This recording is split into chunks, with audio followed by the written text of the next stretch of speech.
Hello and welcome to another episode of the Ecommerce Coffee Break. Customer service, big topic for a lot of Shopify stores. Some stores are overwhelmed, some stores doing a good job, some stores don't. Now, customer support is a profit center and a lot of people don't see that. So today we want to talk about how you can scale your customer support, how you can work on quality and make more money at the end of the day as well. Therefore, I have a guest with me today who knows a lot about this topic. It's GQ Few. He is the co-founder, and CEO of a company called LTVplus.com. And they provide world-class customer service in outsourcing. Brands are helping brands in outsourcing the support to increase the customer lifetime value. So we will take it from here. And I say, hello, GQ, how are you today? Well, Klaus, first of all, thanks for having me on the show. I'm really glad to be joining you for this coffee break. Yeah, sure. You're welcome. Give me a bit of a background where you're coming from, what brought you to customer service support, all of these things, just a bit of an idea. Yeah, sure. So we started LTV Plus back in, I think, late 2017, early 2018, thereabouts. How the topic even came about was because I used to work in customer success in SaaS companies. And, most of my, I would say my experience while I was working was in customer service, customer success. And I just gravitated towards that realm where I like to help people, like to create great outcomes for the people that are customers that I support. And so I had a great chat with my now business partner and great friend, David. This was in a conference in Kyiv, actually. And this was in 2017. And we were talking about this idea of, hey, why don't we consider outsourcing customer success, maybe for SaaS businesses, maybe have CSMs and stuff like that. Then we gradually moved towards e-commerce.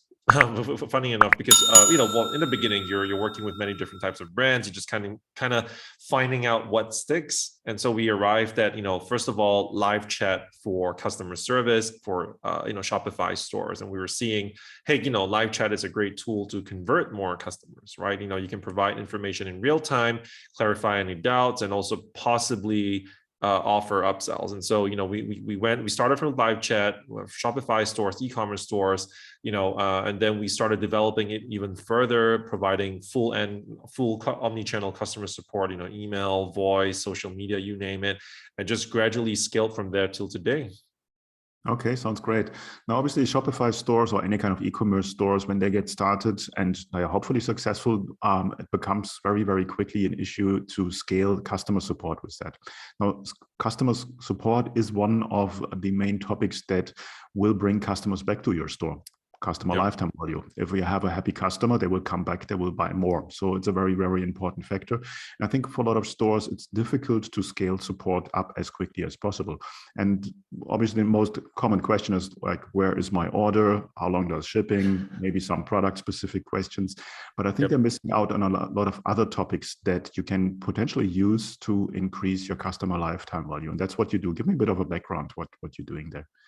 Yeah, for sure. So I can touch on that example that you gave, like, where's my order, right? So when we work with different brands, where we see great success as of today is that, technology has come a long way since 2017, 2018, especially for e-commerce, because the boom, with COVID, the e-commerce just pretty much just like grew overnight. I mean, we've seen that growth early mid 2020 till now.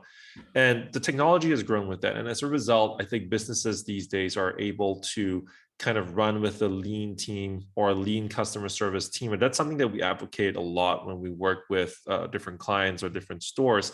So the first thing is, always evaluating what they have right now, what technology, what tech stack are they working with for customer service? How do they have it set up? How big is their team? And what kind of coverage are they looking to get? Right. So, maybe they're starting off with a 8 to 5, 9 to 5 thing, and then they want to gradually scale up to 24/7.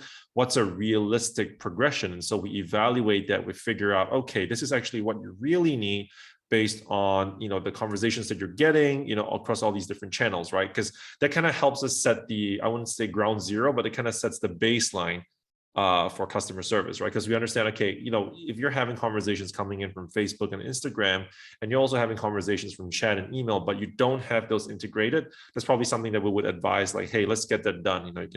There's plenty of help desks on the market that do that right now. Gorgeous, Reach Panel, you name it, right? They do these really well. And then the next thing is, after we've gone through kind of like what they have at this baseline, we start to work out what the coverage looks like. How many agents do they really need? And it's not just about, hey, because as much as we're an outsourcing partner, we don't want to just go there and say, hey, hire as many people as you can, because that's kind of like our service, right? But more importantly, who do you really need? And how much of that can you automate? So touching on the point of where's my order, can you automate that, right? And I think at this stage today, the answer is most simply yes, as long as you're able to hook that up to whatever help desk that you're using. Shoppers can just easily click through their chatbot and figure out, okay, where's my order? They kind of get all that information from Shopify. It's like, great, everything is in place, great. And then that frees up your customer service team to really focus on the more complex inquiries. And you talked about scalability. We first focus on how much can you actually do with your current team, and then we figure out the next part, which is, now that the team is optimized, so to speak, you've set up different chatbot, chat flows, you've set up different kinds of rules or responders, autoresponders, or even macros that pop up based on the intent of the question or inquiry, that makes your agents work a lot, that allows your agents to work a lot more productive and be more efficient, right? Technology is helping them.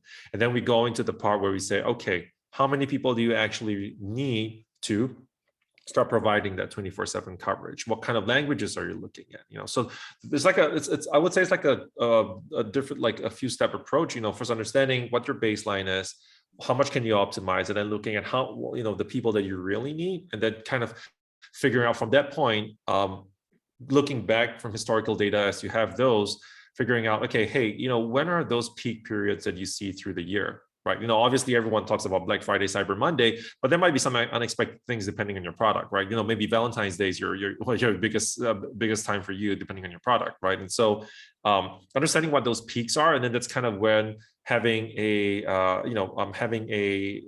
scalable team in a way, like, you can have a team, like you can have a few customer service agents come in for a few weeks and then kind of tapering that off. That's where it's helpful to work with an outsourcing provider like us, because that's where, you don't want to have to take on the, hiring more people in-house and then having them work with you full-time, because that's just more like a part-time thing. But if you need to scale up your coverage throughout the year, then that's where, of course, working with us to have full-time agents through the year, that's also a possibility. But I think having that flexibility, depending on the peak periods, is also something that people should consider after having figured out your technology, your tech stack, having figured out how much you've optimized, and then working with a partner like us. Okay, so you say key is getting the apps right, getting the platform right, baseline right. And there you come in more as a consulting partner and saying, okay, listen, we need to look on what you have from technology, Gorgeous, for instance, or Help Desk, or any other kind of app that helps you in automating. And obviously you have different kinds of customers. You have the ones who prefer a self-service and are doing that yourself, figuring out how it works and get quickly to the answer. And then you might have a different target audience or older shoppers in your store that more likely will either go to a chat or even want to call in. In my own story, I have the average customers over 60, so they call in. And then they will have a person on the other side. Now, once you have everything optimized, as you say, that frees up time for the support team member to really go deeper into that, either to help with more complex issues or become a sort of a salesperson and helping you increasing the revenue. How can they do that? Sure. So once you have those, once you have your tech stack sorted out, and I think one thing that I might have missed is also processes, right? Because you want to simplify that, and you also want to ensure that your training content is up to speed and that it's usable when you want to train further agents to, when we talked about the scalable part of it, right? So actually providing the manpower and doing that. But on top of that, the next part is then figuring out, how do you set aside your team members? What do I mean by that? How do you divide or segment rather? So for example, when we used the live chat example. Now, having your team of agents just jump straight into chat, that's helpful. But having agents that are more focused on certain aspects of customer service would be way better, because that way they're very focused on like these conversations all the time, and they don't have to switch their minds between different like aspects of working with a shopper, be it I would say a prospect or like a potential buyer versus a returning customer, right? Two different kinds of mindsets or two different kinds of perspectives when you interact with them. And so we talked about the live chat piece for increasing sales. So the first part is really having deciding who your pre-sales chat agents are, or who your pre-sales agents are, be it email or chat or phone calls, right? Because they will ideally be set up in the way where, number one, they would have received a lot of training on your products, and also some level of sales training, because they would have to, at some level, pitch the customers, about what they're buying. But, we always come from a place that, you don't just sell for the sake of selling, but rather, you want to match the right product to the right customer, because, you have a variety of products. You don't just like randomly sell stuff. So we always believe in the longevity of a customer. So, you want to sell the right product so that when customers get the best experience out of it, they're going to come back. They're going to talk about this experience with other people, and therefore that multiplies the effect of having more customers, right? So training them, understanding that they're very focused on sales, and it could be in the way that they're incentivized. It could be in the way that how you measure their success, how measuring their conversions. That pre-sales chat team or pre-sales team will be focused mainly on sales, and also figuring out how they can upsell or cross-sell if you have other brands that are linked to your store, right? So that's one. And then splitting out the others into more of what we call post-sales support, right? So when you have that separation, you have a great focus on sales, and you also have a great focus on retention when customers are coming back. One other thing as well, that when we think about increasing customer lifetime value, or LTV plus, that's where the name kind of came from, right? Is understanding, if you're a recurring subscriptions type store, that's one, right? Or perhaps your average order values are really high. How are you looking into recovery? Right now, most people would have some level of recovery tools, or they would have dunning tools in place that send out email messages, maybe SMSs as well. But also consider that because you already have this team, can one or two of those agents spend some time recovering or assisting these dunning technologies to actually finish up the recovery? Why do I bring that up? Because not every email is going to go through get to a person's inbox. Most people have that, what do you call that?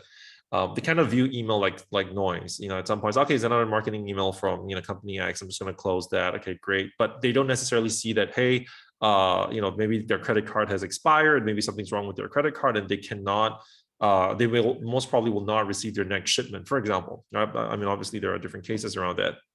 And so having someone reach out from your side to contact them via email, SMS, or calls, depending on the channels that have been established, just saying, hi, it's John here, and I just want to let you know that your card is expired and your subscription is not it's not going to come through. Could you update your credit card? But on top of that, what then happens, and I'll move this to let's say an SMS setup, right? Let's say you're having this conversation on SMS, and they're happy, and it's like, yeah, cool, yeah, please update my credit card. But let's say right now, I as a customer saw that, hey, you have this. I'll just talk about protein bars because it's something I've been thinking about just recently. That there's a new flavor on that you guys have just released, and I love to get that, but I haven't had a chance to go on the website to switch that, right? Can you help me with that? And that's where having a human agent can help you with that, right? Because they would have, well, obviously you can automate that, but also if the agent is already in that conversation, it gives room for the shopper or the customer to maybe tweak some of your settings, tweak the subscriptions, maybe ask some questions.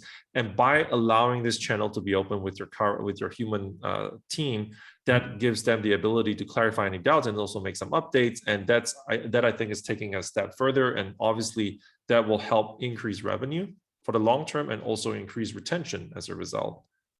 Yeah, I mean, everyone is talking about the next trend for this year is personalization. A lot of people are just looking into apps and AI and so on and so forth.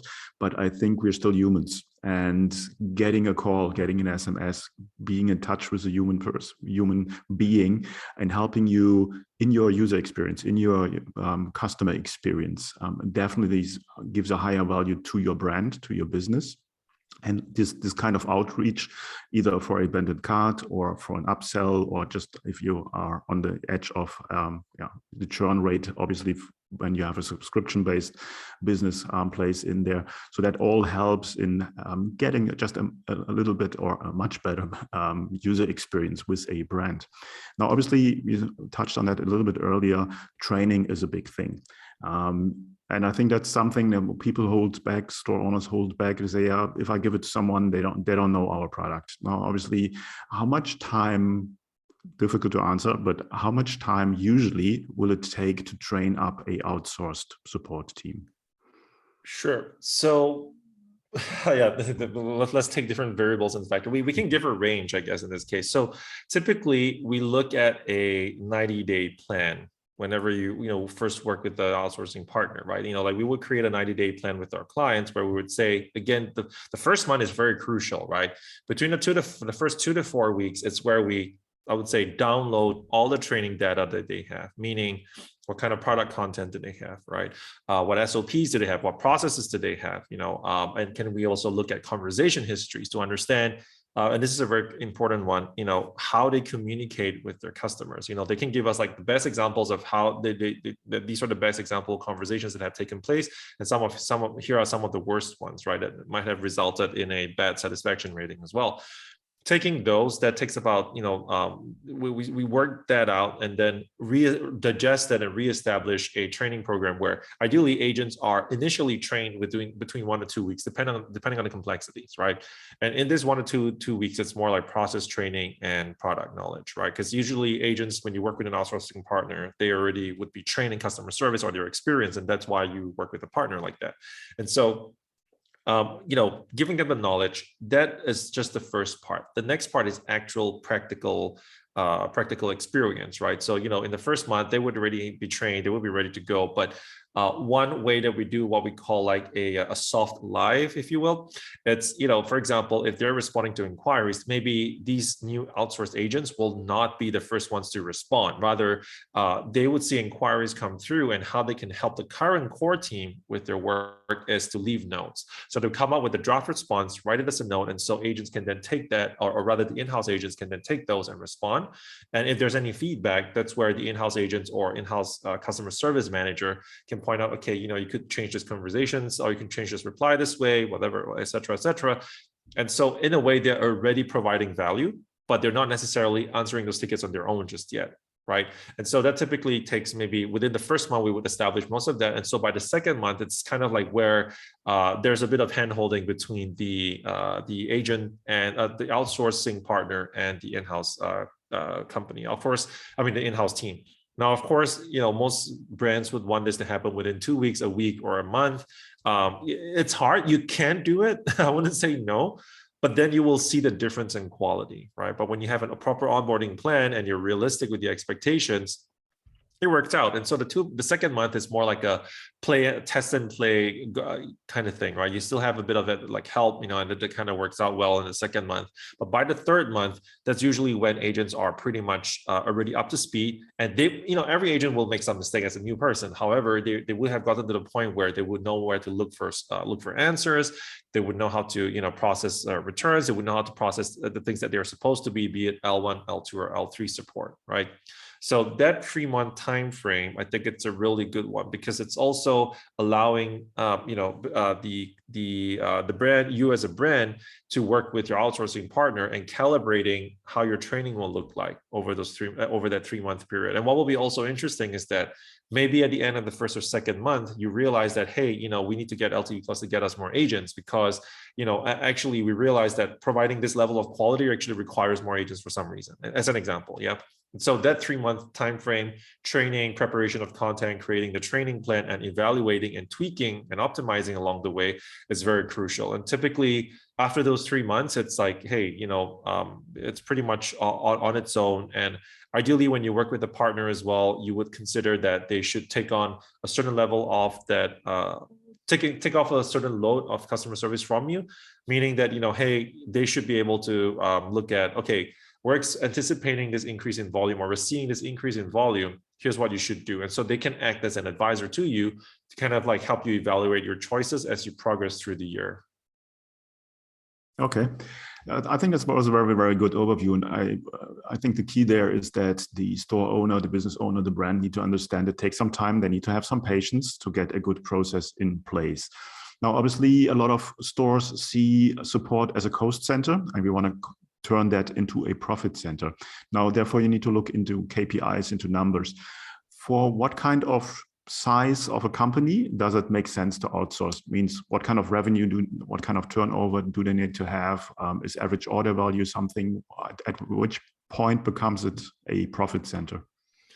Sure. So I think one thing that we've noticed, brands are, depending on when the brand was started, some brands are actually veering towards a completely outsourced level, outsourcing most of their business functions and just kind of focusing on the brand and product. I'm not sure if you've seen some trend like that as well. And what's interesting is that it's kind of hard to say when is a good time to outsource. However, I think a good baseline to start with, I like to use the baseline, right, is it's not even necessarily the revenue size, right? What you're looking at is, first of all, do you have the right processes in place? That do you have an expert within your team?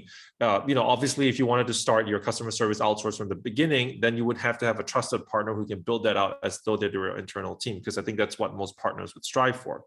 However, we always strongly believe that there should be a core expert on the client's end or the store's end, because he or she will basically be the deciding factor, or the person to make the decisions.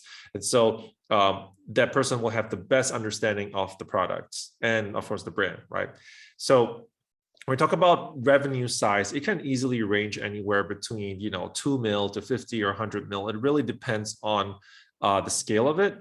I think when brands, at least from what we see, typically when brands start to outsource is when, first of all, they are looking to increase their coverage. Maybe they've never tried it before. Maybe they have, a lot of customers overseas that, people are reaching out during the outside of their office hours. And that's when like, hey, we need help. And it doesn't make sense for them to maybe hire someone full-time within where they're based, and maybe they like to get some offshore resources. That's when they turn to an outsourcing partner like LTV Plus.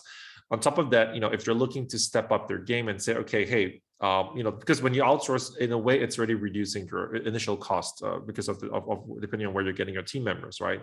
And then the second thing is also figuring out, with your customer service team right now, we talked about this earlier, are they trained to sell as best as they can, right? And not even just sell, but also providing the best support. And so that's where working with an outsourcing partner, you get two things. First of all, you get the coverage because they can help you with the manpower as you need them.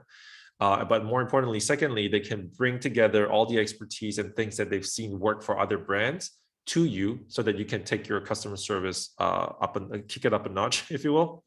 And then another point for outsourcing is when you think about peak periods, like we talked about, when you want to have a team ready to jump in when there's a huge influx of tickets. Now, you don't want to do it at the last minute. You don't want to say, oh shit, oh sorry, you don't want to say, oh no, like in a week or two, there's going to be like Black Friday, Cyber Monday is just around the corner. You want to already establish some level of partnership with a partner like that, with an outsourcing partner like that, a few months in advance, just so that they have enough time to onboard, they have enough time to bring the training content together, so that as and when you need those people, the onboarding is relatively quick. And also partners like that, outsourcing partners for customer service, they would already have agents on the bench to jump in at any time, right? Some other points, so like metrics to think about. I think those are like, considering coverage, considering how many tickets you're getting, like what's your ticket volume, and are you addressing all of those? And I think one really key important factor or key metric, if you like to look at, is the initial response time. If you realize that you're taking at least 24 hours to get back to someone, it's probably a good time for you to expand your team, be it in-house or outsourcing. And if you like to outsource and also reduce your cost, and that's kind of a win-win in that sense when you outsource it, right? So you want to reduce that to at least like, maybe getting from 24 to 12, and then getting that to like 8, 6, all the way down to 1 hour. Of course, each channel has different metrics, I'm just kind of quoting it from an email perspective, but hey, reducing it is better than not reducing it at all. Because if someone has to wait for more than 24 hours, that's probably not a really good experience, because everyone, I think in this day and age, everyone wants it now. So initial response time, if I had to pick one metric, that would be a really good one from customer service. Yeah, good point. Everyone is expecting instant gratification, and obviously a purchase. When people making a decision to buy something, they are sort of in a, what is it called, dopamine, endorphin, whatever hormone it is, on a high, and you want to take advantage of that, and you want to get back quick to them, and obviously that helps. Very cool. I think we had a very, very good overview on how support and outsourcing support can increase your service level, your profit, best case scenario. Where can people find more about you? Sure. You can just look for GQLTV Plus on LinkedIn. I'm relatively active on LinkedIn, and if you have any questions, I'm always there to answer them. Cool. Okay. I will obviously put this in the show notes. And specifically for fast growing Shopify stores, I would recommend to look into this topic because it can bring you more money and not only cost you money. So that would be my saying on that one. Thanks so much again, you for your time. I really appreciate it for you being on the call today, and chat soon. Yep. Thanks a lot, Klaus. Thanks a lot for having me on the show. You take care. Bye-bye. See ya. Hey, Klaus here. Before you leave, I have a question for you. Are you a Shopify store owner and you're feeling stuck, overwhelmed, and not sure what to do next to grow your business? Do you struggle to convert traffic into sales and turn website visitors into buyers? Do you want to have direct access to a mentor who can assist you with your store, your strategy, offer, marketing, sales, and anything else you might need in your business? Then I would invite you to apply for my Get Conversions program, where I show you how to remove the guesswork out of growing your Shopify business and create clarity to optimize your business for maximal growth and profit. This is an application-only program. To apply, go to klauslauter.com to learn more. And finally, please do not forget to subscribe, like, and comment. It's a huge help and allows me to reach more people with this channel. Thanks in advance, and until next time at the e-commerce coffee break.